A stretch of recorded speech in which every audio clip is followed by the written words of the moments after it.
Mas agora eu vou conversar com o Josias Pereira, nosso colunista de Cruzeiro aqui em O Tempo Esportes, que começa a semana, né, analisando essa decisão de Sul-Americana.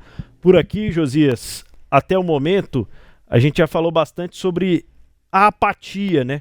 E é uma sensação de discurso repetido, porque nos últimos dias, nos últimos jogos do Cruzeiro, a gente também não via aquela vontade.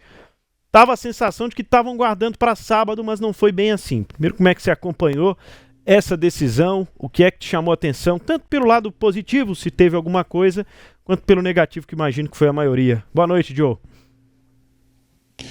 Boa noite, Pedro. Boa noite também para o Seabra, para o Lélio, para todos que nos acompanham no Tempo Esportes. Bom, realmente foi uma decisão onde o Cruzeiro, vocês devem ter comentado bastante sobre esses primeiros 20 minutos, pouco mais de 20 minutos pavorosos da equipe. Na sexta-feira eu lembro que a Dimara até perguntou para mim qual seria a escolha, né? Lucas Silva ou Wallace. E eu falei com ela que na minha cabeça, apesar de ter talvez uma certa disposição para ver o Lucas Silva jogando, eu acreditava que o Fernando Diniz colocaria o Wallace para jogar e foi o que se confirmou. Um jogador que realmente ainda não se provou dentro do Cruzeiro, uma contratação cara também, e também não podemos crucificar de todo, mas realmente foi um fator decisivo para esse jogo, um atleta que acabou saindo aí rapidamente, talvez foi o ponto muito negativo desse jogo, assim como o Cássio também, que teve aquela falha, inclusive até uma certa, uma coisa muito ruim, né, que a gente viu mais uma vez, dessa situação dos jogadores, muitas vezes, colocarem nos repórteres algumas situações que realmente isso não depende de nós, né, Pedro? Eu vi lá o Cássio falando, né, com o repórter, o que você faria de diferente?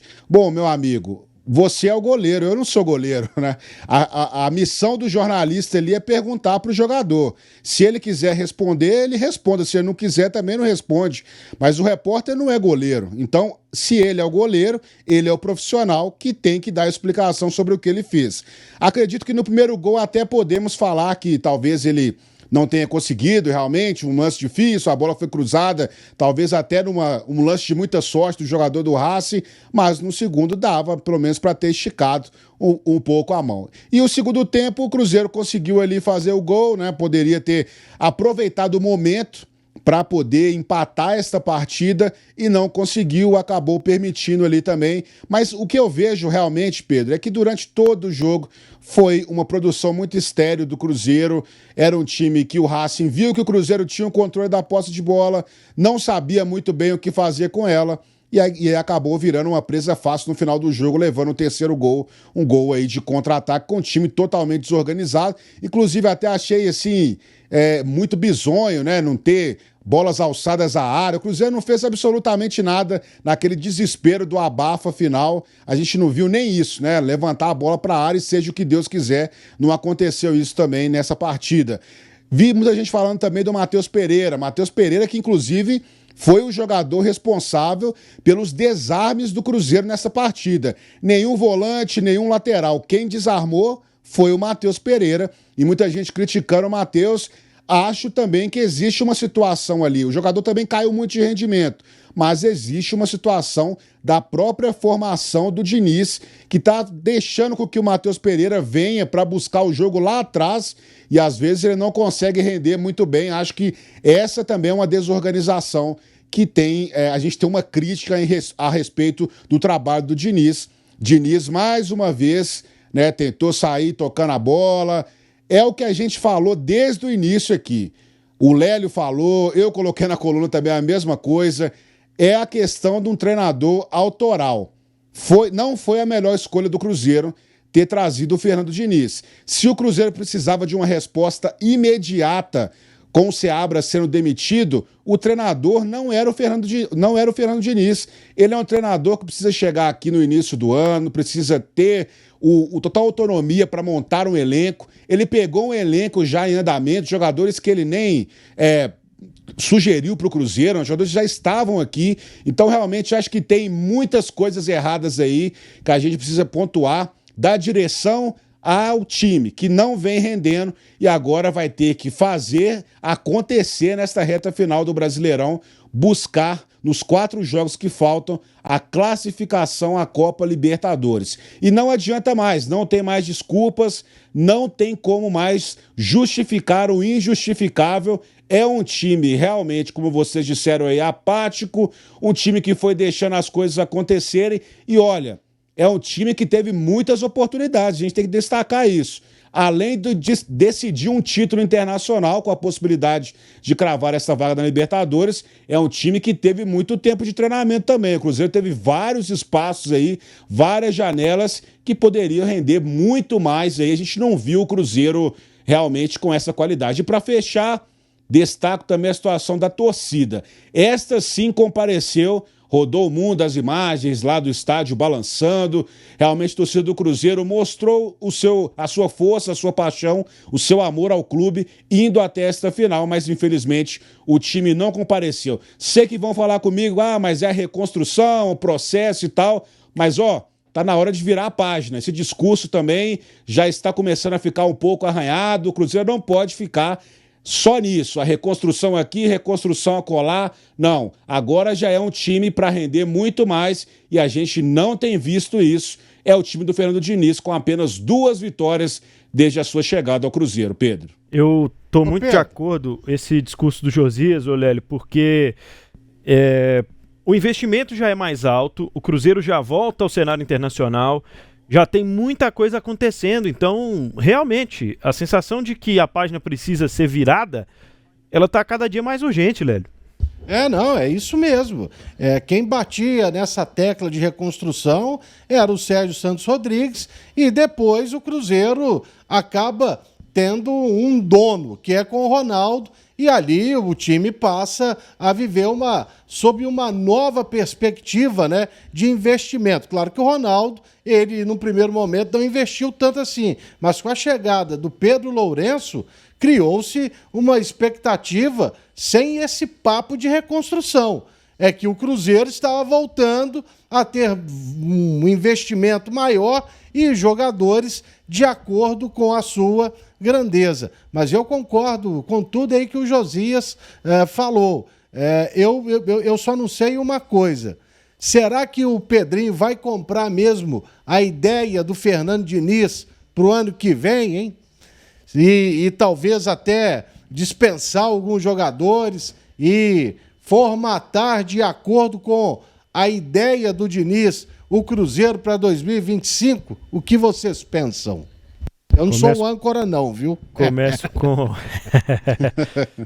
Começo com você aí, viu, Josias, sobre isso. Planejamento passa ou não, ou até que ponto ele pode passar pelo Diniz pro ano que vem? Olha, eu acredito que a situação do Diniz agora, ela tá totalmente dependente deste Brasileirão aí, viu? Não sei o que vai acontecer nesses próximos 4 jogos, mas o Cruzeiro precisa começar vencendo o Grêmio aí de qualquer maneira na próxima quarta-feira, um jogo que a torcida tá desmobilizada, realmente a gente viu hoje 11 mil ingressos e tal, o Cruzeiro tentando motivar a galera pra ir lá, mas eu acho que passa muito pelo Brasileirão agora. No último jogo do Cruzeiro do Brasileirão contra o Criciúma, eu estive lá no Mineirão, né? Acompanhei o jogo com o pessoal ali próximo do Cruzeiro. E durante esta partida, no intervalo do jogo, eu estava até vendo ali o próprio Alexandre Matos conversando com os patrocinadores do Cruzeiro. E aí ele explicando para os patrocinadores que o Fernando Diniz é um técnico bom e que precisa de tempo. Ele reforçou isso aos patrocinadores. O Diniz precisa de tempo. Bom, o Matos está dizendo aí que precisa de tempo, mas vamos ver se o Pedrinho vai respeitar esse tempo que o Matos está planejando para o Alexandre Matos, porque a gente sabe também que o Pedrinho, às vezes, ele costuma não respeitar muito isso, haja vista a situação aí do próprio Fernando Seabra, que foi embora e ele não pensou muito em despedir o Seabra aí numa semifinal, praticamente, quartas de final, né? Foi contra o Libertad ainda, numas quartas de final de Copa Sul-Americana, então vamos ver o que vai acontecer com o Fernando Diniz, mas eu não duvidaria que tudo passa por esses próximos jogos, que ele pode até mesmo não terminar a temporada, viu, Pedro? Pois é, como é que sai desse marasmo agora, hein, Seabra? Como é que se livra dessa nhaca dos jogos ruins, da sensação de que o trabalho não está dando certo, dos jogadores falando que o treinador está exigindo tal coisa, o treinador falando que os jogadores erraram tal coisa? Olha, primeiro precisa vencer, né? Vencer. Não precisa nem jogar bem, não. O Cruzeiro precisa ganhar do Grêmio. Aí sim dá uma... tira um pouco da nhaca, assim, sobe um pouco no brasileiro, um pouco na pontuação, né? Porque na tabela acho pouco provável que o Cruzeiro saia desse 7º lugar aí. Acho que não vai sair, não. E se o Botafogo for campeão, aí vira G8 e tal. Mas enfim, o Cruzeiro precisa se apegar nessa 7ª posição aí e ficar nela. Então precisa vencer para isso. Agora, pro ano que vem... Sinceramente, para mim, se o Cruzeiro mandar, independentemente, eu concordo com o Josias, acho que pode estar atrelado à vaga na Libertadores, à permanência do Fernando Diniz. Mas se o Cruzeiro não for para a Libertadores e mandar o Diniz embora, aí para mim é um atestado de que tá todo mundo completamente perdido ali. Porque se mandou o Fernando Seabra embora da forma como mandou. A gente sabia que ele cairia a qualquer momento, porque ele não era o técnico do Pedrinho. Beleza, mandou. Aí você vai lá e contrata um cara igual o Fernando Diniz, caro, que tem um trabalho a longo prazo, a seleção brasileira, campeão da Libertadores, Fluminense e tal, e manda o cara embora desse jeito, sinceramente, aí para mim é um atestado de que tá todo mundo perdido. E final de semana, o Seabra realmente tá no Bragantino, né? Perdeu de 4-1 lá. Pois é. O Cruzeiro joga contra o Grêmio e o próximo adversário é o Bragantino. E aí depois tem Palmeiras e fecha contra o Juventude, né? É a tabela do Cruzeiro até o final do Brasileirão. Para confirmar a sua classificação, depende dele. Porque vai ficar pelo menos em 7º lugar. Aliás, o Lélio lembrou bem aí, quem ganhou do Bragantino foi o Inter, tá em 3º lugar no Brasileiro. Que trabalho do Roger Machado, viu? E que luta agora pelo título brasileiro, hein? Sim. Principalmente dependendo do que acontecer amanhã lá em São Paulo, né? Acho que não luta não, viu, Lélio? Uai. Se empatar... 5 pontos aí, fi. Se empatar, se Palmeiras e Botafogo empatarem, vão a 71.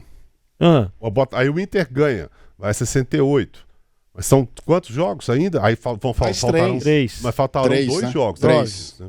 Não, depois disso faltarão mais 2. Isso. 9. Aí são 6 pontos.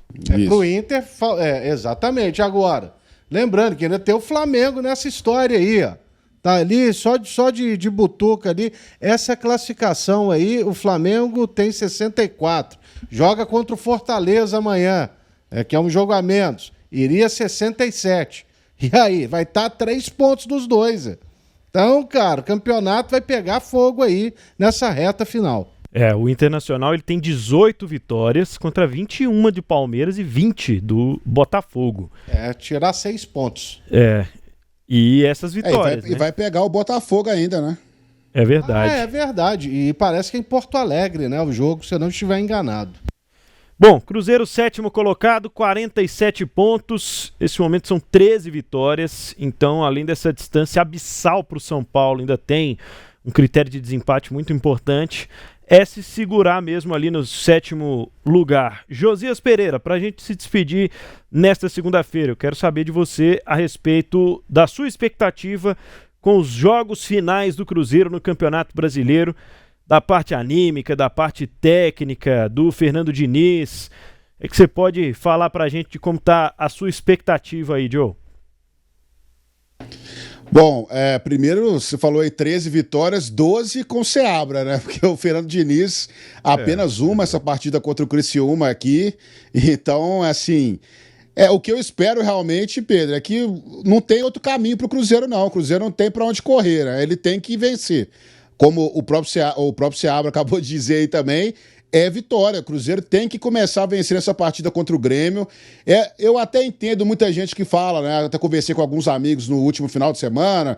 O pessoal falando, a gente tem que pensar que o Cruzeiro talvez nem estaria brigando por Libertadores e tal, mas como eu reforço aqui, esse time teve uma carga de investimento quase 200 milhões aí no meio da janela, reforços e tal, movimentação, trouxe o Diniz. Então, assim, agora não tem para onde correr, tem que vencer esses próximos jogos, tem que torcer contra os adversários. O time foi tão relaxado nos últimos jogos aí, desde o Botafogo, que agora Corinthians, Bahia, todo mundo... O Bahia já estava próximo, já estava brigando com o Cruzeiro ali, mas o Corinthians já chegou no Cruzeiro já, o Corinthians outro dia estava brigando para não cair. Então isso mostra como que o Cruzeiro conseguiu sobreviver ainda, né? Não sei como, um milagre aí também, os times também muito aleatórios, o pessoal perdendo, ganhando, empatando, o Atlético não conseguiu... Eu até achava que o Atlético ia passar o Cruzeiro, pelo que o Atlético vinha fazendo aí, tinha alguns jogos importantes e tal, não conseguiu passar, o Cruzeiro teve uma sorte aí muito grande que conseguiu permanecer em sétimo, ultrapassou o Bahia ainda, então agora não tem para onde correr, tem que vencer esses jogos, tem que torcer contra os adversários, contra o Corinthians, contra o Bahia. Bahia pelo menos vem muito mal aí, acho que o adversário vai ser o Corinthians mesmo. Agora vai ser Cruzeiro e Corinthians brigando aí por essa sétima posição e o Cruzeiro tem que se impor, tem que esquecer rapidamente o que passou na Copa Sul-Americana e mostrar que está nesse processo aí para classificar-se a Libertadores do ano que vem. Josias Pereira, nosso colunista em O Tempo Esporte, segue lá também em otempo.com.br, escrevendo sobre o dia a dia da Raposa. Joe, boa semana para você, um abraço, até a próxima. Um abraço para vocês, até a próxima.